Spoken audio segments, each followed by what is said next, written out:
Hi, this is Craig with Follett, and today we're going to be working on 7 and 15 series ice water dispenser.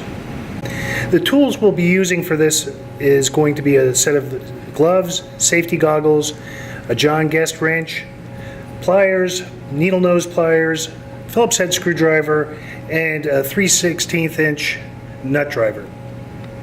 Okay, in preparation for this, I've de-energized the unit by unplugging it from the wall outlet, and I've also disconnected the water supply to the unit. The first step will be to remove the front facade and the side panels, starting with the ice dispense chute cover. Next, we'll remove the drain pan so we can get access to the retaining screws located on the right and left hand side behind the drain pan. We'll remove the two screws. Once we lift the facade free of the frame, we'll want to disconnect the wire harness from the user interface. So we'll undo that cable, and we'll also take the water lines off of the water dispense outlet.